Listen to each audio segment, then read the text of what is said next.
In the shadowy halls of Willow Hall, a brutal murder shocks a quiet English village. When wealthy Reginald Blackwood is found bludgeoned in his library, suspects pile up. A bitter wife, a vengeful servant, a shady partner, and a mysterious stranger.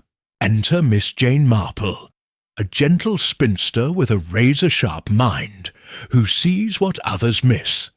Muddy boots, a nervous bracelet, a hidden letter. In just 7 days, her keen eye for human nature unravels a deadly web of love and betrayal, proving that even the darkest secrets can't hide from a quiet old lady's gaze. Chapter 1. Mount Key Dustak. The wind howled outside Willow Hall, a grand old manor nestled in the green hills of the English countryside. Its tall stone walls, covered in ivy, stood like silent guards against the stormy night. Inside, the air was heavy with secrets. Miss Jane Marple, a thin, white-haired lady with sharp eyes, sat quietly in a cosy corner of the village inn, knitting a soft pink scarf. She was visiting her old friend, Mrs. Clara Henshaw, in the nearby village of Little Hollow. But tonight, the village buzzed with grim news: a murder at Willow Hall. Miss Marple's needles clicked softly as she listened to the innkeeper, Mr. Potts, share the tale. "It's a nasty business, miss," he said, wiping a glass with a cloth. "Mr. Reginald Blackwood, the rich man who owns Willow Hall, was found dead in his library. Bludgeoned, they say. Blood everywhere. The police are up there now, scratching their heads." Miss Marple's eyes twinkled behind her spectacles. "How dreadful," she murmured, her voice gentle but curious. "Who found him?" "The housekeeper, Mrs. Gibbs," Mr. Potts replied, leaning closer. "She screamed so loud they heard her in the village. Poor woman's in a state. Says she saw him lying there, his head bashed in, a heavy candlestick by his side." Miss Marple nodded, her fingers never pausing. A candlestick. Heavy, messy. She'd seen such things before, in her quiet village of St. Mary Mead, where people thought nothing ever happened. But Miss Marple knew better. People were the same everywhere, full of love, hate, and secrets that could turn deadly. "Do they know who did it?" she asked, her tone as light as if she were asking about the weather. Potts shook his head. "Too many suspects, they say. Blackwood wasn't a kind man. Made enemies like a dog collects fleas. His wife, Lady Eleanor, hasn't spoken to him in months. Lives in the East Wing, cold as ice. Then there's Tom, the gardener's boy, who Blackwood sacked last week for stealing apples. And that business partner of his, Mr. Carver. Shady fellow, always in debt. Oh, and a strange guest showed up 2 days ago, a Mr. Langston. Nobody knows much about him." Miss Marple's lips curved into a small smile. "How interesting," she said. She tucked her knitting into her bag and stood. "I think I'll visit Clara tomorrow.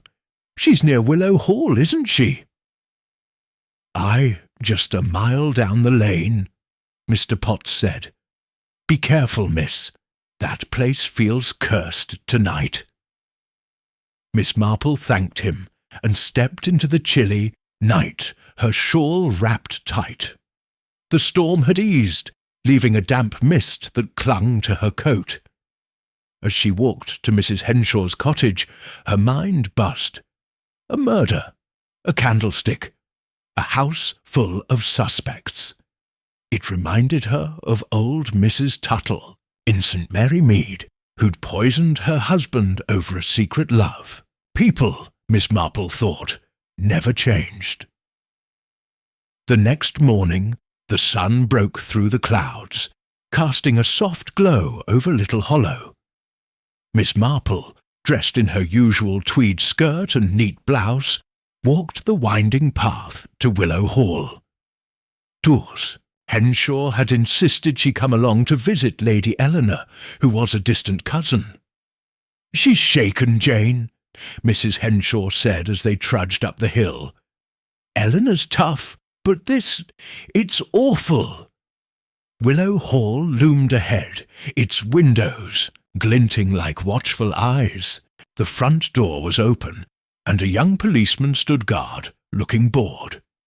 Inside, the air smelled of old wood and polish, but there was something else, a faint, sharp tang of fear. Miss Marple's sharp eyes took in everything: the grand staircase, the polished floor, a single muddy footprint near the rug.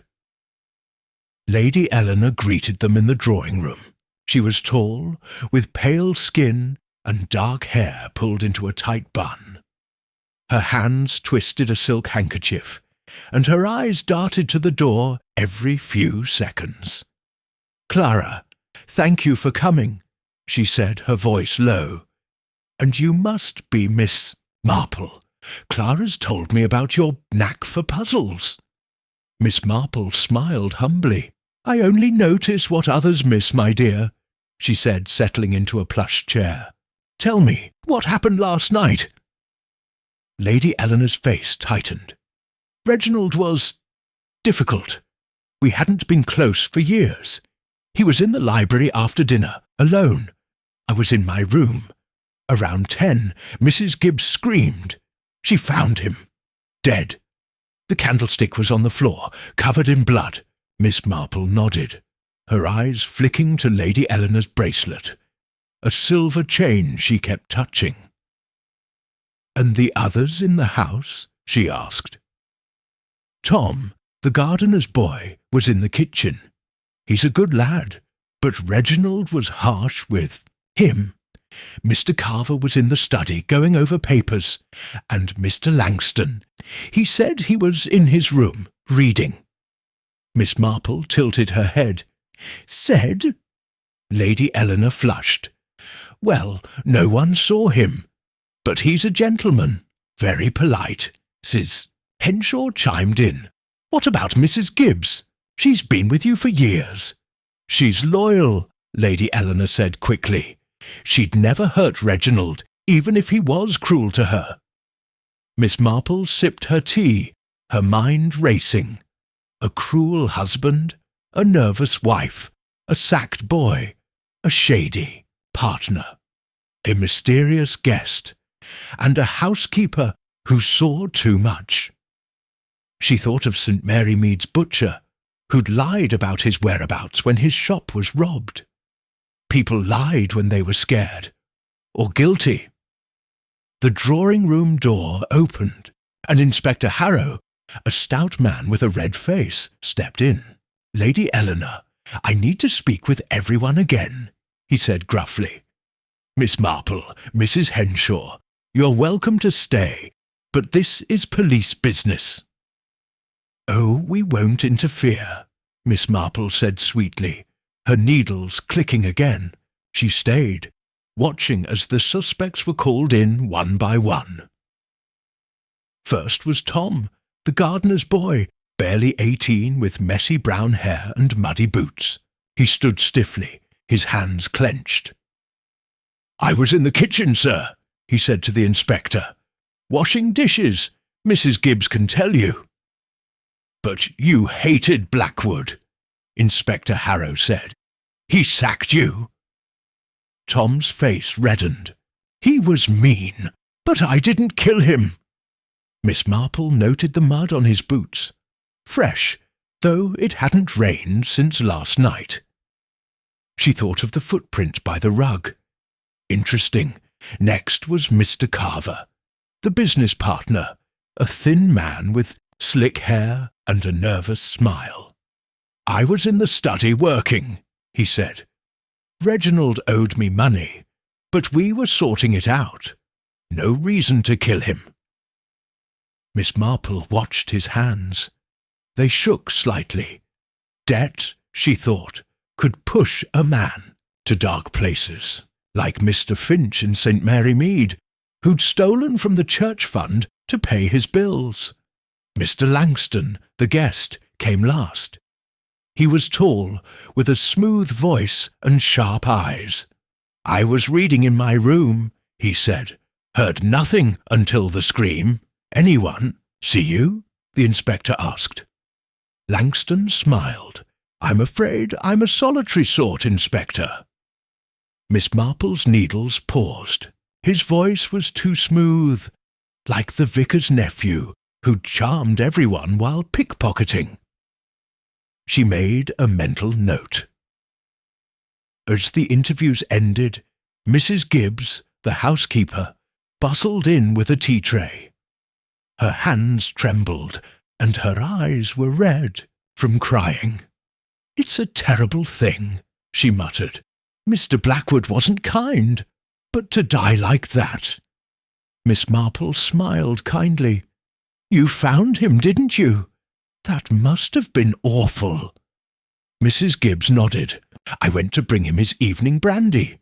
The library door was ajar, and there he was, blood everywhere. That candlestick, it was his favourite, heavy silver thing." Miss Marple's eyes sharpened. "Ajar, not open." Mrs. Gibbs blinked. "Well, yes, just a crack." The old lady nodded, her mind turning. A door ajar meant someone left in a hurry, or didn't want to be seen. She thought of the postman in St. Mary Mead, who'd left a gate open after stealing apples. Small things told big stories. As she and Mrs. Henshaw left Willow Hall, Miss Marple glanced back. The manor stood silent, but its secrets screamed. She thought of the muddy boots, the nervous bracelet, the smooth-talking guest. Someone was lying. And Miss Marple, with her quiet ways and sharp mind, would find out who. Back at Mrs. Henshaw's cottage, Clara poured tea. "What do you think, Jane? It's a horrible mess." Miss Marple smiled. "People are like knitting, Clara. One loose thread, and the whole pattern unravels. We just need to find the right thread." That night, as she knitted by the fire, Miss Marple's mind worked. The candlestick was heavy, too heavy for a sudden act. The murder was planned. The muddy footprint by the rug matched Tom's boots. But why was he outside? And Lady Eleanor's bracelet, why touch it so often? In St. Mary Mead, a girl had fiddled with her necklace when hiding a love letter. Love, Miss Marple thought, could be as deadly as hate. She set her knitting down and sipped her tea. Tomorrow she'd return to Willow Hall. The truth was there, hidden in small things. Things only a quiet spinster would see. Chapter 2. Choti Choti. Bartane. The morning sun filtered through the lace curtains of Mrs. Henshaw's cottage, casting delicate patterns on the wooden floor. Miss Jane Marple sat at the breakfast table, her hands busy with her knitting, a soft, pink scarf growing longer with each click of her needles. Her sharp eyes, hidden behind spectacles, sparkled with thought. The murder at Willow Hall had stirred her curiosity, and the details from yesterday, the muddy footprint, Lady Eleanor's nervous bracelet, Mr. Langston's too smooth voice, danced in her mind like pieces of a puzzle. Mrs. Henshaw bustled in with a teapot. "Jane, you're awfully quiet," she said, pouring steaming tea. "Still thinking about that dreadful business at Willow Hall?" Miss Marple smiled faintly. "Oh, Clara, it's the little things that keep me busy. People show their secrets in the smallest ways, don't they?" Clara frowned, setting out scones. You mean like how Lady Eleanor kept twisting that bracelet. She's always been nervy, but yesterday she seemed ready to jump out of her skin." "Exactly," Miss Marple said, her needles pausing. "In St. Mary Mead, I knew a girl who fiddled with her earrings when she was hiding something. Small habits, Clara, tell big stories." The two women finished breakfast, and Miss Marple suggested a walk back to Willow Hall. Lady Eleanor might need company, she said, though her real aim was to watch the suspects again. Clara agreed, and they set off down the lane, the air crisp with the scent of damp grass and autumn leaves. Willow Hall stood grand and sombre, its stone walls catching the sunlight. The young policeman from yesterday was gone, replaced by a constable, who nodded as they passed. Inside, the manor felt colder, as if the murder had drained its warmth. Lady Eleanor greeted them in the drawing-room, her face pale but composed. She wore the same silver bracelet, and Miss Marple noted how her fingers brushed it every few seconds. "Thank you for coming again," Lady Eleanor said, her voice tight. "It's been difficult. The police are still here asking questions." Miss Marple settled into a chair, her knitting bag at her side. "It must be trying, my dear. Have they found anything new?" Lady Eleanor shook her head. "They keep asking about the candlestick. It was Reginald's favourite, you know. Heavy silver, from his father's time. They think it was planned, not a sudden fight." Miss Marple nodded, her eyes soft but sharp. Planned. That matched her thoughts. A heavy candlestick wasn't something you grabbed in a panic. Someone chose it, carried it, struck with purpose. She thought of Mrs. Tuttle in St. Mary Mead, who'd planned her husband's poisoning for weeks, hiding her calm behind tears. People could be so clever at hiding. The drawing-room door opened, and Mrs. Gibbs, the housekeeper, shuffled in with a tea-tray. Her hands shook slightly, and her eyes were still red. "Sorry for the delay, ma'am," she said to Lady Eleanor. "It's been a madhouse with the police poking about." "You're doing wonderfully, Mrs. Gibbs," Miss Marple said kindly. "It can't be easy, finding poor Mr. Blackwood like that." Mrs. Gibbs sniffled. "It was awful, miss, all that blood, and the library so quiet except for that scream I let out." Miss Marple tilted her head. "You mentioned the door was ajar. Did you notice anything else? A sound, perhaps, or something out of place?" Mrs. Gibbs frowned, thinking. "Well, now you mention it, there was a creak, like someone stepping on the loose floorboard by the back stairs. But I was so shaken, I didn't think much of it." Miss Marple's needles clicked steadily. A creak, a loose floorboard, someone moving, quickly perhaps, after the deed. She stored the detail away, like a thread to tug later. As they sipped tea, Tom, the gardener's boy, passed by the window, carrying a rake. His boots, Miss Marple noticed, were still caked with mud, though the ground outside looked dry today. She thought of the muddy footprint by the rug yesterday. "Tom seems a hard worker," she said casually to Lady Eleanor. "He is," Lady Eleanor said, her voice sharp.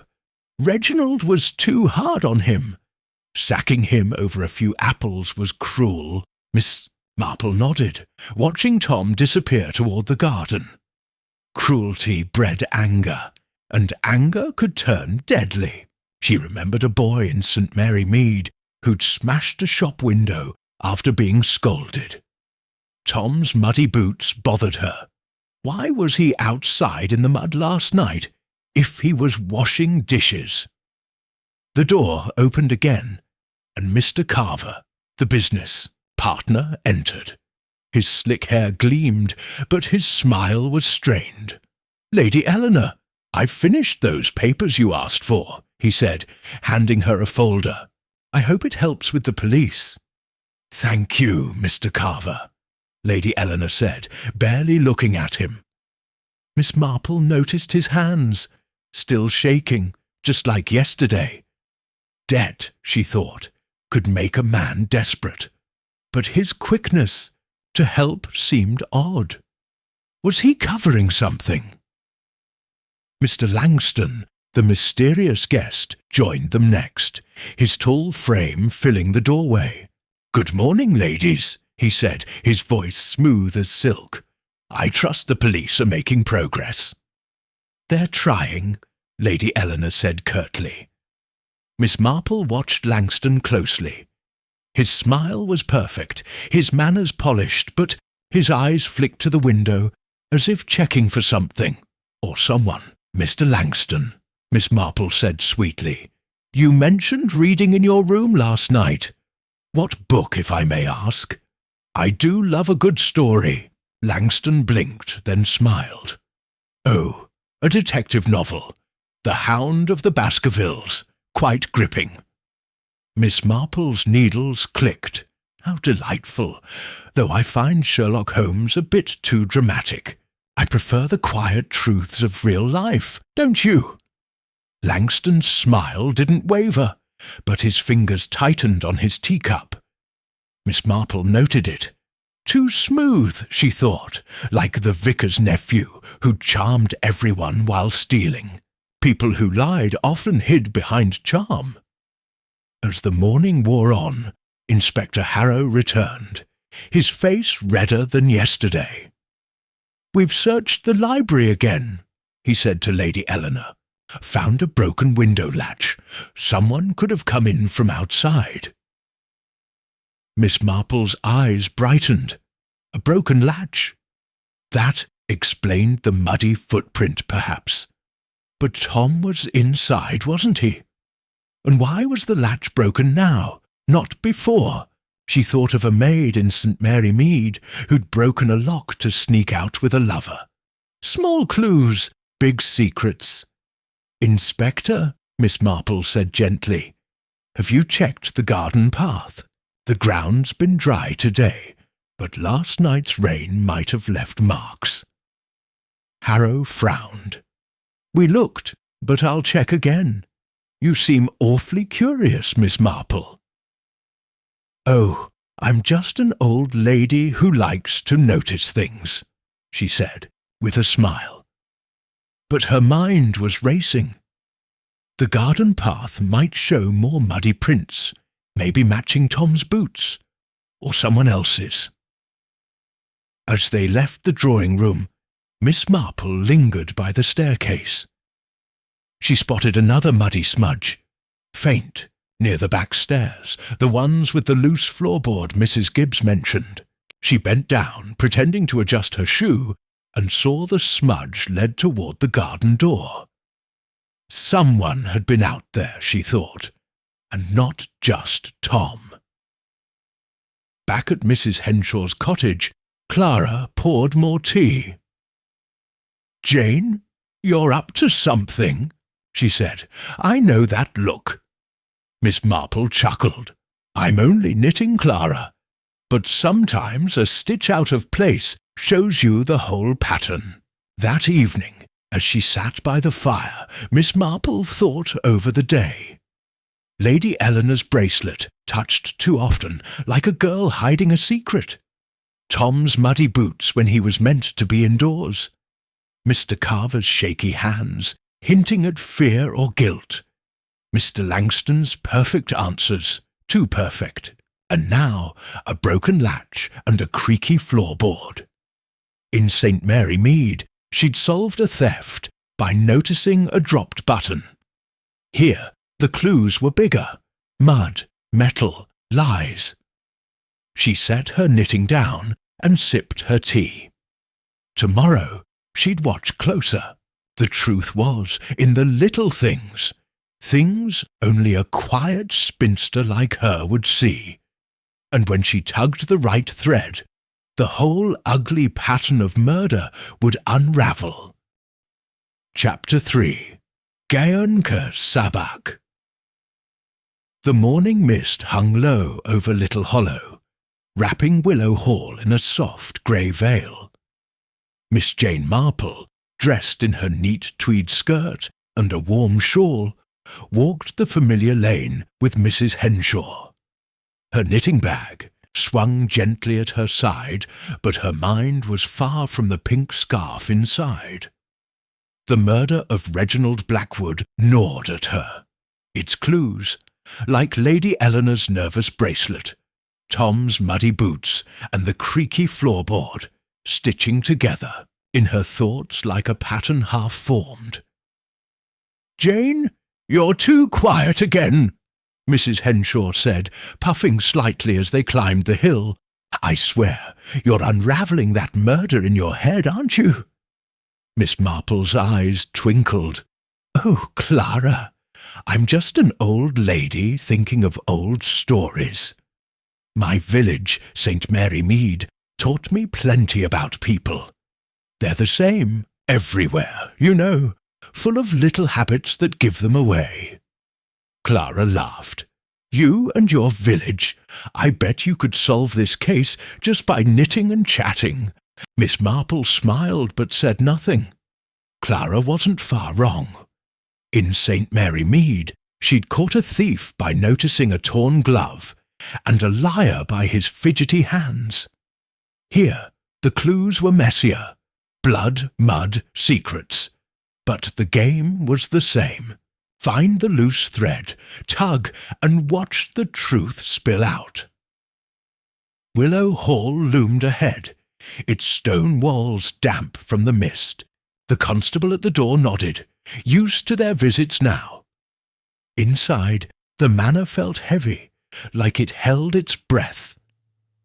Lady Eleanor met them in the drawing-room, her face paler than yesterday. Her silver bracelet gleamed, and Miss Marple saw her, fingers brush it again, quick and nervous. "You're kind to keep coming," Lady Eleanor said, her voice thin. "The police are still here, poking through Reginald's things. They found nothing new, but they're sure it wasn't a stranger." Miss Marple settled into a chair, her needles clicking softly. "Not a stranger? That's interesting. Someone in the house, then?" Lady Eleanor nodded, her eyes darting to the door. "They think so. The broken window latch was old, not forced. No one broke in." Miss Marple's mind sharpened. No break-in meant the killer was already inside. Someone who knew the house, the candlestick, Reginald's habits. She thought of a cook in St. Mary Mead who'd poisoned her master's tea because she knew his routine. Familiarity bred opportunity. Mrs. Gibbs bustled in with tea, her hands steadier today but her face still drawn. "Morning, ladies," she said, setting down the tray. "It's a grim day, isn't it? All this talk of murder makes my bones ache." "You've been so brave, Mrs. Gibbs," Miss Marple said kindly. "Tell me, that creaky floorboard you mentioned near the back stairs, wasn't it? Does it creak often?" Mrs. Gibbs blinked, surprised. "Well, yes, miss. It's an old board, loose for years. But I only heard it that night, just before I found him." Miss Marple nodded, her needles never pausing. A creak only that night. Someone moving, perhaps to the garden door where she'd seen the muddy smudge. She stored the detail, like a stitch in her pattern. As they sipped tea, Tom, the gardener's boy, passed by the window again, his rake over his shoulder. His boots, Miss Marple noted, were still muddy, though less so. She leaned toward Lady Eleanor. "Tom's been busy in the garden, hasn't he? Even after being sacked?" Lady Eleanor's lips tightened. "He's a good boy. I told him to stay, on until we sort things out. Reginald was too harsh." Miss Marple's eyes softened, but her mind raced. Staying on was kind, but Tom's muddy boots nagged at her. The garden path was dry today, yet his boots carried mud from somewhere. She remembered a poacher in St. Mary Mead, caught because his shoes left wet prints on a dry road. Mud, she thought, didn't lie. The door opened, and Mr. Carver entered, his slick hair gleaming, but his eyes tired. "Lady Eleanor, I've sorted more of Reginald's accounts," he said, handing her a ledger. "The police asked for them." "Thank you," Lady Eleanor said, barely glancing at it. Miss Marple watched Carver's hands, shaky as always. Debt could make a man jumpy, but his eagerness to help felt off, like the butcher in St. Mary Mead, who'd offered too many alibis after a theft. Mr. Langston strolled in next, his tall frame relaxed, his smile as smooth as ever. "Good morning, all," he said, nodding to Miss Marple. "I hope the police are closer to catching the culprit." "They're trying," Lady Eleanor said curtly.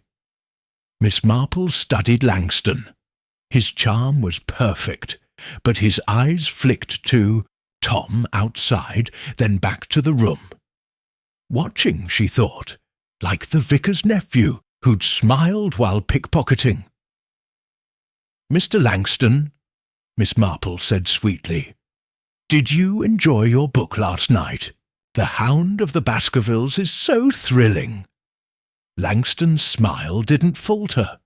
"Oh, yes, I finished it. Quite a tale." Miss Marple's needles clicked. Finished? Yesterday he'd said he was reading it when the scream happened. A thick book like that, finished in a day. She thought of a girl in St. Mary Mead who'd lied about reading to hide a secret meeting. Lies, even small ones, left cracks. Inspector Harrow stomped in, his face redder than ever. "Lady Eleanor, we've checked the garden path like your friend suggested," he said, glancing at Miss Marple. "You found some muddy prints, but they're faint. Could be Tom's, could be anyone's." Miss Marple tilted her head. "How curious! And the candlestick? Any fingerprints?" Harrow grunted. "Wiped clean. Whoever did it was careful." Miss Marple nodded, her mind turning. Wiped clean meant planning, not panic. The killer knew to cover their tracks. She thought of a maid in St. Mary Mead who'd scrubbed a stolen necklace to hide her theft. Careful people made mistakes, though. They always missed something.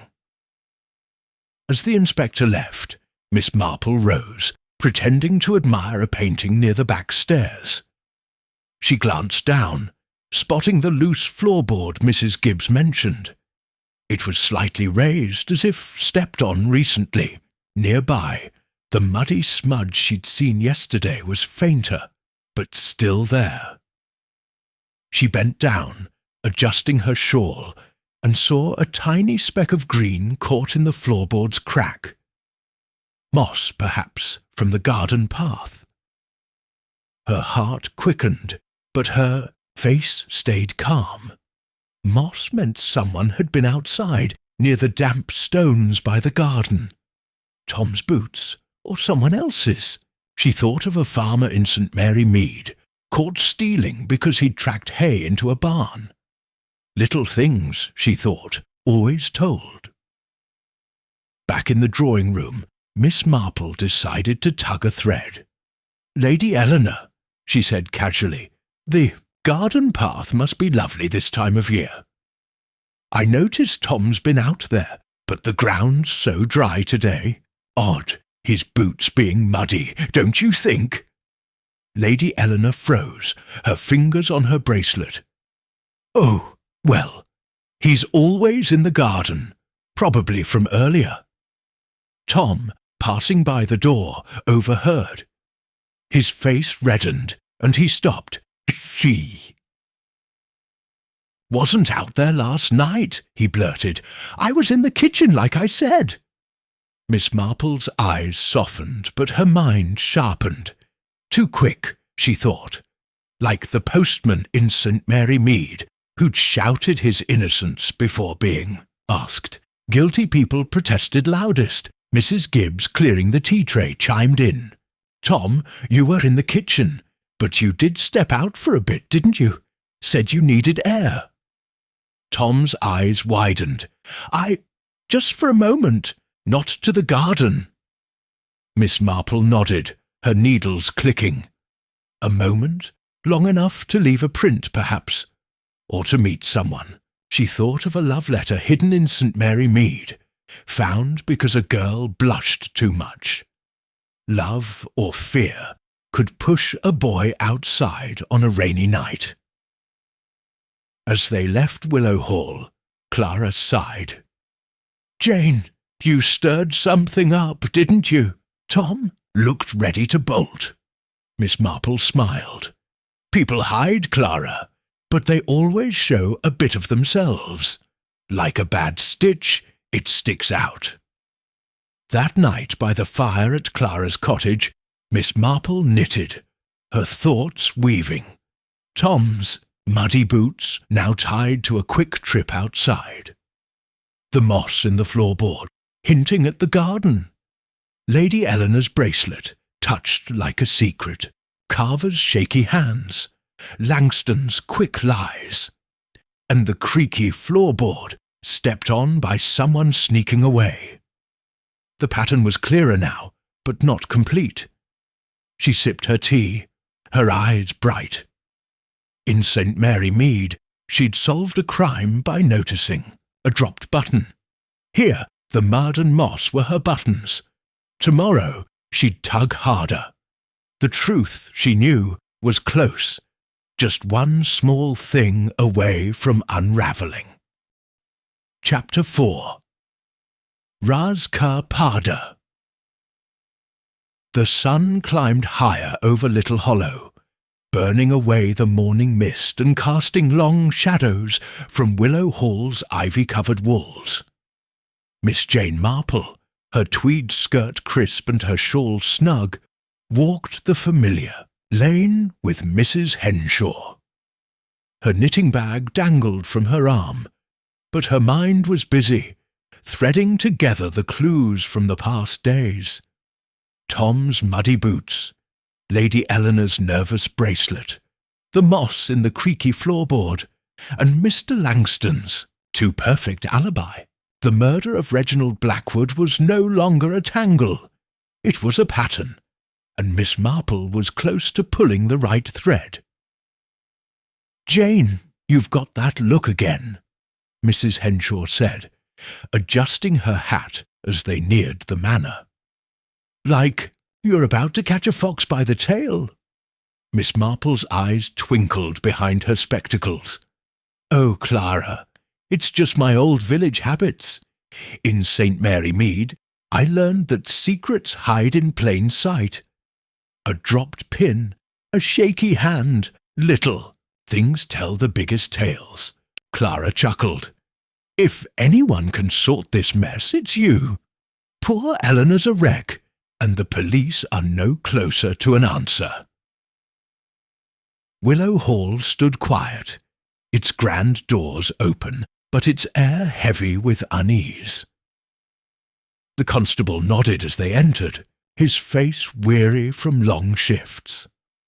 Inside, the smell of polished wood mixed with the faint staleness of fear. Lady Eleanor greeted them in the drawing-room, her face drawn, her silver bracelet glinting as her fingers brushed it yet again. "You're too kind to keep visiting," Lady Eleanor said, her voice brittle. "The police are everywhere, turning the house upside down. They're sure the killer is one of us." Miss Marple settled into a plush chair, her needles clicking softly. "How troubling, my dear. Have they found anything new in their search?" Eleanor sighed, twisting her bracelet. "Just papers in Reginald's study. Bills, mostly. Mr. Carver's been helping sort them. But it's all debts and numbers. Nothing about the murder." Miss Marple nodded, her eyes sharp. Debts. That fit Mr. Carver's shaky hands. But papers could hide more than numbers. Letters, notes, secrets. She thought of a shopkeeper in St. Mary Mead who'd hidden a blackmail note in his ledger. People tucked their sins in safe places. Mrs. Gibbs shuffled in with a tea tray, her apron wrinkled and her eyes tired. "Morning, ladies," she said, setting the tray down. "It's chaos here. The police even searched the library shelves yesterday." "The library?" Miss Marple said, her voice gentle. "Such a grand room. All those books. Reginald must have loved reading." Mrs. Gibbs snorted. "Him? He barely touched them. Just liked showing off the leather covers. Only Mr. Langston's been poking through them, looking for light reading, he says." Miss Marple's needles paused. Langston reading again. His hound of the Baskervilles story felt flimsier every day. She smiled at Mrs. Gibbs. "You must know every corner of this house. Did you ever notice anything odd in the library? A book out of place, perhaps?" Mrs. Gibbs frowned, thinking.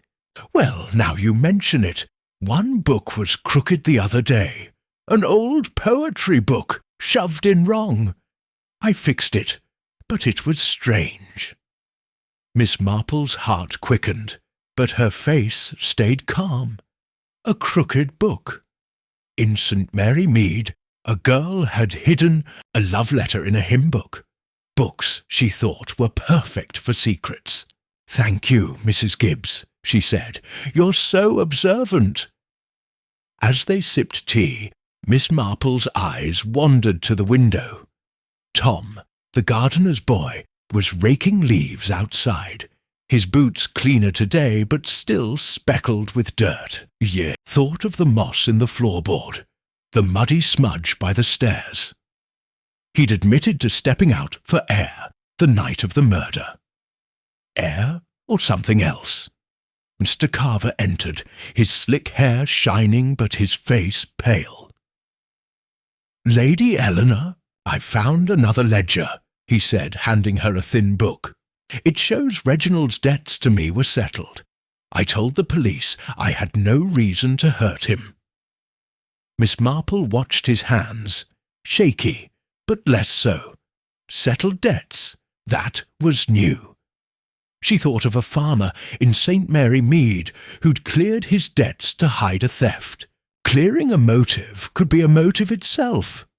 Mr. Langston strolled in, his smile as smooth as ever. "Good morning, ladies," he said, nodding to Miss Marple. "The police seem busy. Any progress?" "They're thorough," Lady Eleanor said, curtly, her fingers on her bracelet. Miss Marple noted Langston's eyes flick to Tom outside, then back. Always watching, she thought, like a cat at a mouse hole. "Mr. Langston," Miss Marple said sweetly, "you seem fond of the library. Found any more good books?" Langston's smile tightened. "Oh, just browsing. Old houses have such treasures." Miss Marple's needles clicked. Browsing. A vague word, like the lies of a St. Mary Mead boy who'd browsed a shop before stealing. She made a mental note to check the library herself. Inspector Harrow stomped in, his red face set in a scowl. "Lady Eleanor, we've gone through the ledgers," he said. "Carver's story checks out. His debts were paid. But we found a letter in Reginald's desk, unsigned, demanding money. Blackmail, maybe." Lady Eleanor gasped, her bracelet clinking as her hand shook. Blackmail? Who would... Miss Marple's eyes sharpened. Blackmail. That changed things. She thought of a widow in St. Mary Mead, blackmailed over a secret love. Letters, like mud, didn't lie. But who wrote it, and why hide it in a desk not a book. "Inspector," Miss Marple said gently, "have you checked the library shelves? Mrs. Gibbs mentioned a book out of place. People sometimes hide things. There." Harrow blinked. "Books? We looked, but I'll send a man to check again. You're full of ideas, Miss Marple." "Just an old lady's fancy," she said, smiling. But her mind raced. A crooked book, a blackmail letter, a creaky floorboard. The pattern was tightening. After tea, Miss Marple excused herself to admire the library. Clara stayed with Lady Eleanor, chatting about village gossip. The library was grand, its shelves towering with leather-bound books, the air heavy with the scent of paper and polish. The candlestick spot on the mantel was empty, taken by the police. Miss Marple's eyes scanned the shelves, landing on a row of poetry books. One, a slim volume of Keats, was slightly askew. She pulled it out, her hands steady despite her quickening pulse. Tucked inside was a folded paper, yellowed and creased. She opened it carefully. A letter in neat handwriting. "I know your secret. Meet me in the garden at 9, or everyone will know." Unsigned, but the ink was fresh, not faded. Miss Marple's lips curved. A love letter, or something darker. She thought of a St. Mary Mead girl who'd hidden a note in a book, only to be caught when it fell out. She slipped the letter back, replaced the book, and returned to the drawing-room. Her face was calm, but her mind buzzed. The letter mentioned a garden meeting at 9, before the murder. Tom's muddy boots, the moss in the floorboard, the creaky stairs. Someone met someone, and Reginald died soon after. Back with Clara and Lady Eleanor, Miss Marple kept her discovery quiet. She watched Lady Eleanor's fingers on her bracelet, now twisting it hard. "Lady Eleanor," she said casually, "the garden must be lovely at night. Did you ever walk there with Reginald?" Lady Eleanor's face paled. "No, never. I stayed in my room." Miss Marple nodded, her eyes soft but piercing. Too quick, she thought, like a St. Mary Mead wife who'd lied about her evenings. Love or fear was in that bracelet. As they left Willow Hall, Clara sighed. "Jane, you found something, didn't you? I saw you in the library." Miss Marple smiled. "Just a book, Clara. But books, like people, hide the best secrets." That night by Clara's fire, Miss Marple knitted, her thoughts weaving, the letter in the book hinting at a garden meeting. Tom's boots, muddy from somewhere. Lady Eleanor's bracelet, touched like a talisman. Carver's cleared debts, Langston's watchful eyes. The moss, the creek, the wiped candlestick. St. Mary Mead, a dropped hairpin, had solved a theft. Here, a letter was her hairpin. She sipped her tea, her eyes bright. Tomorrow she'd tug harder. The truth was close, hidden in the little things only a quiet spinster could see. Chapter 5. Acri Shatranj. The evening air was cool as Miss Jane Marple and Mrs. Henshaw made their way to Willow Hall for a dinner Lady Eleanor had insisted on hosting. The manor's tall windows glowed with soft light, but the shadows inside seemed to hold secrets tighter than ever. Miss Marple's knitting bag swung at her side, her needles tucked away. But her mind was busy, weaving the clues she'd gathered. The muddy boots, the moss in the floorboard, Lady Eleanor's nervous bracelet, and the hidden letter in the poetry book. Tonight, she decided, she'd tug a few threads to see what unravelled. "Jane, "You're planning something, aren't you?" Mrs. Henshaw said, pulling her shawl tighter as they walked. "You've got that glint in your eye, like when you caught that thief in St. Mary Mead." Miss Marple smiled, her spectacles catching the fading sunlight. "Oh, Clara, I'm just an old lady who notices things. People are like a game of chess. Every move shows their heart. In my village, I learned to watch the little moves." Clara shook her head. "You're more than that, Jane. I'd bet you've got this murder half solved already." Willow Hall's grand doors were open, and the constable at the gate nodded wearily. Inside, the dining room was set with gleaming silver and candlelight, but the air felt heavy, like a storm waiting to break. Lady Eleanor sat at the head of the table, her face pale, her silver bracelet glinting as she reached for her wineglass. Mr. Carver, Mr. Langston, and Mrs. Gibbs were there, along with Tom, who looked out of place in a borrowed jacket. Inspector Harrow joined them, his red face grim, as if he sensed the night would bring answers. "Thank you all for coming," Lady Eleanor said, her voice thin. "It's been a terrible few days, but we must carry on." Miss Marple took her seat, her eyes soft but sharp, scanning each face. Tom fidgeted, his hands twisting under the table. Carver's fingers shook as he cut his meat. Langston's smile was smooth, but his eyes darted to the door.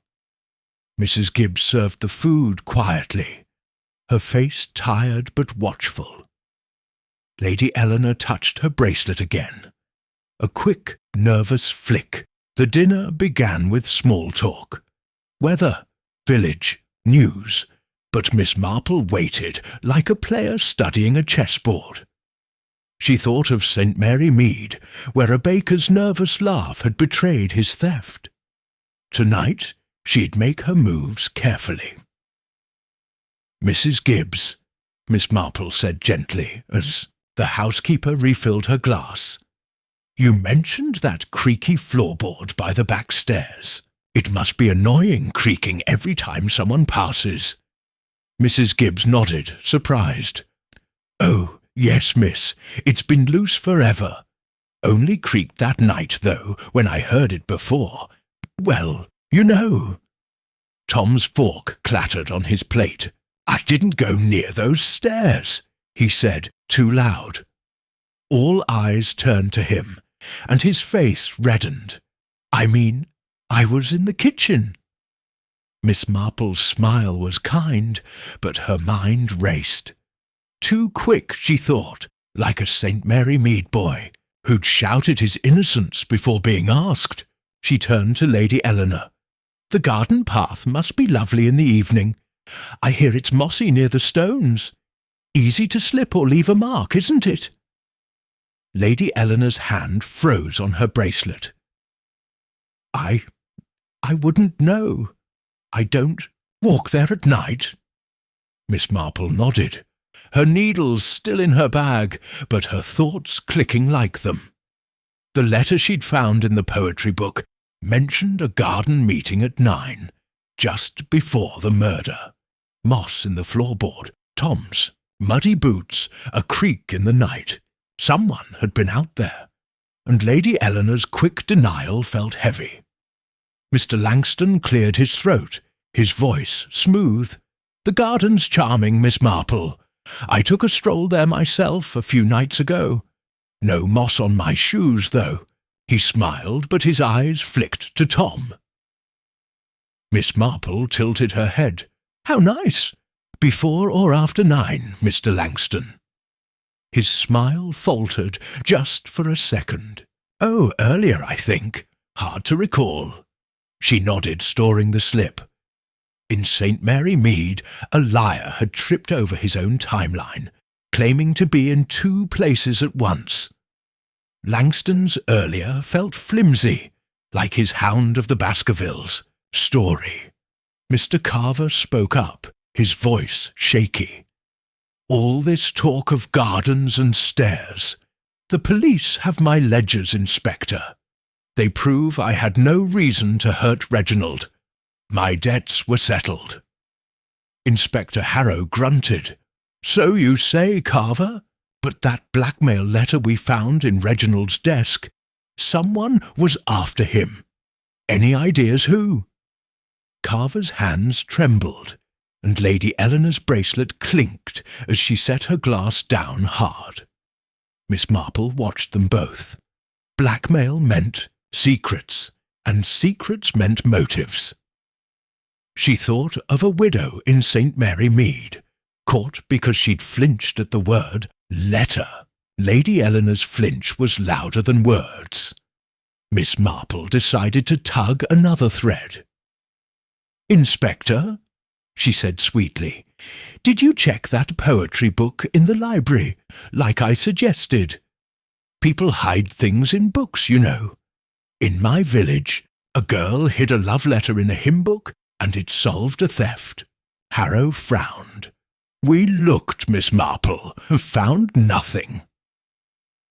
Miss Marple's eyes twinkled. Nothing? She'd seen the letter herself, tucked in the Keats volume. Either the police missed it, or someone had moved it. She glanced at Langston, who'd been browsing the library. His smile was too calm. Dinner ended, and the group moved to the drawing-room for coffee. Miss Marple lingered by the library door, pretending to admire a vase. She slipped inside, her steps light, and checked the poetry shelf. The Keats book was still there, but the letter was gone. Her heart quickened. Someone knew she was close. Back in the drawing-room, she sat near Tom, who was shifting in his chair. "Tom," she said softly, "you said you stepped out for air that night. By the garden door, perhaps. It's so mossy there, easy to track it inside." Tom's face went white. "I didn't go to the garden. I was by the shed, that's all." Mrs. Gibbs, pouring coffee, gasped. "The shed? Tom, you never said that before." Miss Marple's eyes softened, but her mind sharpened. The shed was near the garden path, mossy and damp. She thought of a St. Mary Mead poacher, caught because he'd changed his story. Tom's shed was a new piece, and it fit the mossy clue. Lady Eleanor stood suddenly, her bracelet clinking. "This is too much. All these questions. I need air." She hurried to the door, her face pale. Miss Marple watched her go, then turned to Inspector Harrow. "Inspector, you might check the garden shed. If Tom was there, there could be marks. And perhaps that poetry book deserves another look." Harrow sighed. "You're persistent, Miss Marple. I'll send a man to the shed." As the evening wound down, Miss Marple and Clara prepared to leave. Clara whispered, "Jane, you stirred them all up. Tom's sweating, Eleanor's a mess, and Langston's too quiet." Miss Marple smiled. "Chess, Clara. Push a pawn, and the king flinches. We're close now." That night, by Clara's fire, Miss Marple knitted, her thoughts racing. The missing letter, moved by someone nervous, Langston, perhaps, or Lady Eleanor. Tom's shed story, tying him to the mossy path. Carver's cleared debts, too tidy. Chill, creaky floorboard, the wiped candlestick, the bracelet. In St. Mary Mead, a dropped hairpin had solved a crime. Here, the missing letter was her hairpin, and someone had hidden it. She sipped her tea, her eyes bright. Tomorrow she'd make her final move. The chessboard was set, and the truth was one tug away from falling into place. Chapter 6. Sachka Agaz. The morning sun bathed Willow Hall in a golden glow, but the manor's stone walls seemed to hold their breath, as if they knew the truth was about to spill. Miss Jane Marple, her tweed skirt neat and her shawl snug, sat in Mrs. Henshaw's cottage, sipping tea. Her knitting lay untouched, her mind weaving the final threads of the murder case. Tom's muddy boots, the moss in the floorboard, Lady Eleanor's nervous bracelet, the missing letter from the poetry book, and Mr. Langston's slippery lies. Tonight, she'd decided, she'd gather everyone and pull the loose thread to unravel Reginald Blackwood's killer. "Jane, you're awfully quiet," Mrs. Henshaw said, buttering a scone. "Planning to catch that murderer today, aren't you?" Miss Marple's eyes twinkled behind her spectacles. "Oh, Clara, I'm just an old lady thinking of my village. In St. Mary Mead, I learned that truth hides in the smallest things. Glance, a slip, a step. We're close now, very close." Clara leaned forward. "You mean you know who did it? Tell me." Miss Marple smiled.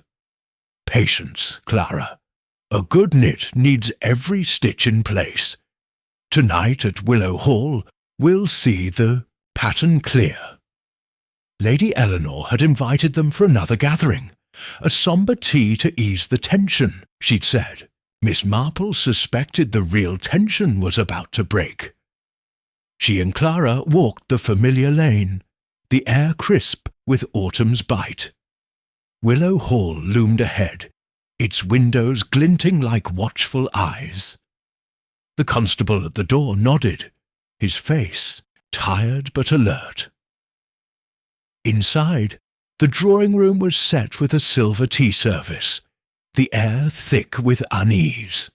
Lady Eleanor sat stiffly, her silver bracelet catching the light as her fingers brushed it. Tom stood by the window, his boots cleaner, but his face pale. Mr. Carver fidgeted with a napkin, his hands shaky. Mr. Langston leaned against the mantel, his smile smooth but his eyes sharp. Mrs. Gibbs poured tea, her hands steady, but her lips tight. Inspector Harrow sat heavily, his red face set in a frown. "Thank you for coming," Lady Eleanor said, her voice thin. "The police are still here, but we need some normalcy." Miss Marple settled into a chair, her eyes soft but piercing. Normalcy, she thought, was far from this room. She'd played her chess game carefully, pushing pawns, Tom's shed story, the garden moss, the missing letter. And now the king was cornered. She thought of St. Mary Mead, where a dropped hairpin had trapped a thief. Tonight, her hairpin was the letter, and she'd use it. "Inspector," Miss Marple said gently, "did you check the garden shed as I suggested? And that poetry book in the library?" Harrow grunted. The shed had muddy prints, likely Tom's. No surprise, since he admitted being there. "The book? Nothing. You sure you saw something, Miss Marple?" She nodded, her face calm. "Oh, yes. A letter, tucked in a Keats volume. It's gone now, but it mentioned a garden meeting at 9, just before the murder." Lady Eleanor's teacup rattled, and her bracelet clinked. Tom's eyes widened, and he stepped back. Langston's smile froze, and Carver's hands shook harder. Mrs. Gibbs gasped, nearly dropping the teapot. Miss Marple's needles stayed in her bag, but her thoughts clicked like them. The room was a chessboard, and she'd just moved her queen. "Let's talk about that night," Miss Marple said, her voice soft but firm. "Reginald was killed in the library, struck with a heavy candlestick. The door was ajar, Mrs. Gibbs said, and a floorboard creaked by the back stairs. Someone was moving, Maybe to the garden door, where I saw a muddy smudge and moss in the floorboard.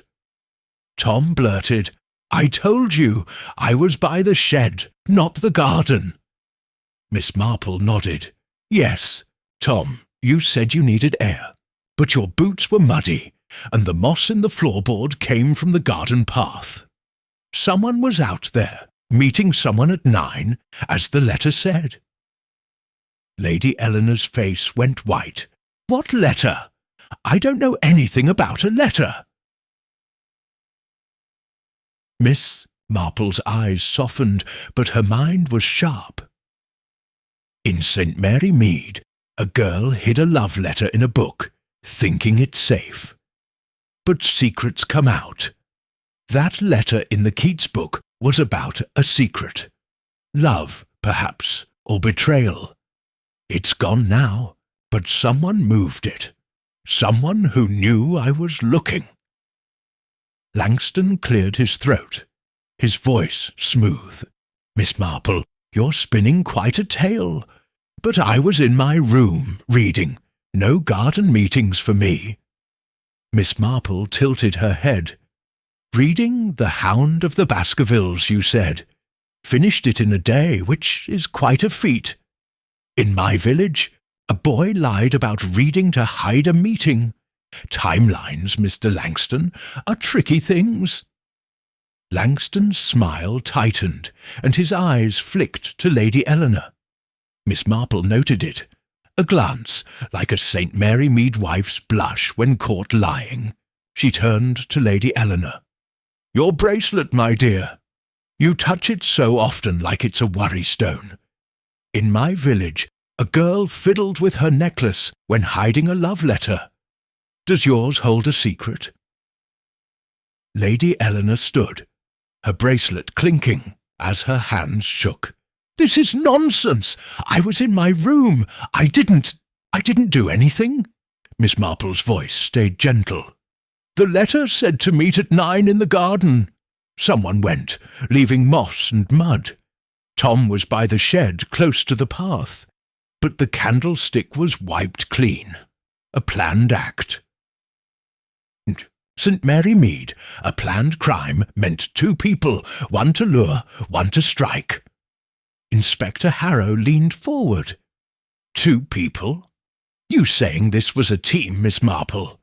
She nodded. "Reginald was lured to the library, struck by someone he trusted. The letter was about a secret, love, not blackmail. Lady Eleanor, you and Reginald were distant, but you knew his habits. You could bring him to the library. And Tom, angry and loyal, could strike." Tom shouted, "I didn't kill him, I swear!" Lady Eleanor sank into her chair, sobbing. No, it's not true." Miss Marple's eyes were kind but firm. "The letter was moved because you knew I found it. Tom's boots carried moss because he met you in the garden, Lady Eleanor, to plan. Your bracelet, touched like a guilty heart, gave you away. In St. Mary Mead, a wife and her lover poisoned a husband. Here you lured Reginald, and Tom struck him." Lady Eleanor's sobs broke, and she clutched her bracelet. I loved Tom. Reginald was cruel, always cruel. He found out about us, threatened to ruin us. I begged him to meet me, to talk. I didn't know Tom would. Tom's face crumpled. I couldn't let him hurt her. He was a monster. I hit him, but I didn't mean to kill him. The room went silent, except for Lady Eleanor's sobs. Inspector Harrow stood, his face grim. "That's enough. You're both under arrest." Mrs. Gibbs dropped her tray, stunned.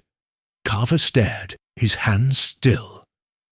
Langston's smile was gone, his eyes wide. Miss Marple sat quietly, her face calm. The chess game was over. The king toppled. As the police led Tom and Lady Eleanor away, Clara whispered, "Jane, you did it. You saw what no one else could." Miss Marple smiled. People, Clara, are the same everywhere. They hide, but their little moves, mud, moss, a bracelet, tell the truth. That night by Clara's fire, Miss Marple knitted, her pink scarf nearly done. The letter, the boots, the creak, they'd been her pawns, and the truth was her checkmate. In St. Mary Mead, a hairpin had solved a crime. Here, a bracelet had done it. Chapter 7. Sukun ki wapsi. The morning sun spilled over Little Hollow, painting the village in soft gold and chasing away the shadows that had clung to Willow Hall for days. Miss Jane Marple sat in Mrs. Henshaw's cosy cottage, her knitting needles clicking gently as she worked on her pink scarf, now nearly finished. The air felt lighter, as if the truth about Reginald Blackwood's murder had lifted a heavy cloud. Lady Eleanor and Tom, the gardener's boy, were in custody, their confessions unravelling the grim tale of love and betrayal that ended in a candlestick's deadly swing. Miss Marple sipped her tea, her sharp eyes calm but bright, satisfied with the pattern she'd woven from the clues: muddy boots, moss in a floorboard, a nervous bracelet, and a hidden letter. "Jane, you're a marvel," Mrs. Henshaw said, bustling in with a plate of fresh scones. "The whole village is talking about how you caught those two. Lady Eleanor and Tom, of all people. I'd never have guessed." Miss Marple smiled, her spectacles glinting. "Oh, Clara, it's just an old lady's habit of noticing things. In St. Mary Mead, I learned that people are like my knitting. One wrong stitch, and the whole piece falls apart. Little things like a bracelet or a bit of mud tell the biggest stories." Clara sat, pouring tea. "But how did you know it was them? I thought Mr. Langston was sneaky, or maybe Mr. Carver with his shaky hands." Miss Marple's needles clicked, steadily. "They all had secrets, Clara. Mr. Langston's smooth lies reminded me of a charming thief in my village, but his story held no proof he left his room. Mr. Carver's debts made him jumpy, like a St. Mary Mead farmer who stole to pay bills, but his ledgers cleared him. It was Lady Eleanor's bracelet, touched too often, and Tom's muddy boots that didn't fit his story. In St. Mary Mead, a girl's necklace gave away her secret love. Here it was the same." Clara leaned forward, her eyes wide. "And that letter you found, the one in the book?" Miss Marple nodded. "A love letter, not blackmail, though it looked that way at first. It told of a garden meeting, and the moss in the floorboard showed someone, Tom, had been there. Lady Eleanor lured Reginald to the library, and Tom, driven by love and anger, struck him. People, Clara, never change. They hide, but their hearts spill out in small ways." The cottage door opened, and Inspector Harrow stepped in, his red face less grim today. "Miss Marple, Mrs. Henshaw," he said, tipping his hat. "I owe you thanks, Miss Marple. Your nudging about that book and the shed got us the truth. Lady Eleanor and Tom confessed everything. Love, threats, the whole messy plan." Miss Marple set her knitting down, her smile gentle. "I only pointed out what was there, Inspector. You and your men did the real work." Harrow chuckled. "You're too modest. We'd have been chasing shadows without you. They're saying in the village you're sharper than Sherlock Holmes." "Oh, nonsense," Miss Marple said, waving a hand. "Sherlock's all drama and logic. I just watch people, like I did in St. Mary Mead. A dropped hairpin solved a theft there. Here, it was a bracelet and some mud." Harrow nodded. "Well, Willow Hall's quiet now. Mrs. Gibbs is shaken but managing. Mr. Carver's off to settle his business, and that Langston fellow left this morning. Said he'd had enough of country life. Miss Marple's eyes twinkled. Wise of him. He's a watcher, that one, but not our killer. As Harrow left, Clara poured more tea. What now, Jane? Back to St. Mary Mead? Miss Marple picked up, her needles, her scarf almost done. Soon, Clara. I'll finish this scarf and catch the afternoon train. My village is quiet, but there's always a little puzzle waiting. A lost cat, a stolen pie. People, you know, are never dull. That afternoon, Miss Marple walked through Little Hollow, her bag packed and her scarf complete, a soft pink bundle tucked under her arm. The village buzzed with gossip about the murder, and eyes followed her, some curious, some awed. At the Whodunit inn, Mr. Potts, the innkeeper, waved her over. "Miss Marple, you're the talk of the town," he said, wiping a glass. "Caught those two like a fox in a trap. How'd you do it?" She smiled, her face soft, but her eyes sharp. "Just listening, Mr. Potts.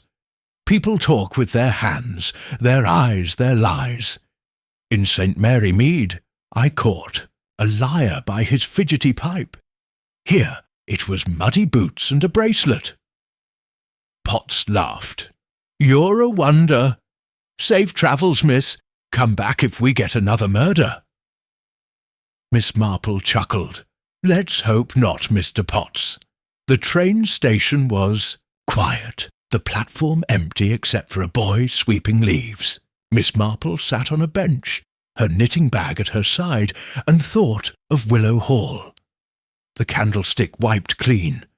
The creaky floorboard stepped on in haste. The letter, hidden then, moved. The moss, the mud, the bracelet. Each clue a stitch, now sewn into a clear pattern. A wife trapped by a cruel husband. A boy driven by love. A plan born in whispers. In St. Mary Mead, she'd solved a poisoning with a dropped spoon. Here, the truth was messier, but just as human. The train whistled, pulling into the station. Miss Marple boarded, settling by a window with her knitting. As Little Hollow faded into green hills, she thought of her village, her garden, her neighbours. They'd ask about her trip, and she'd tell them a little, not too much. People, she'd say, are the same everywhere. They love, they hate, they hide, but the truth always shows if you watch the little things. She opened her bag, pulling out a new ball of yarn, blue this time. Her needles clicked, starting a new scarf. Another puzzle would come, in St. Mary Mead or beyond. A lost key, a nervous glance, a wrong word. Miss Marple smiled, her eyes bright. The world was full of patterns, and she'd always find the loose thread.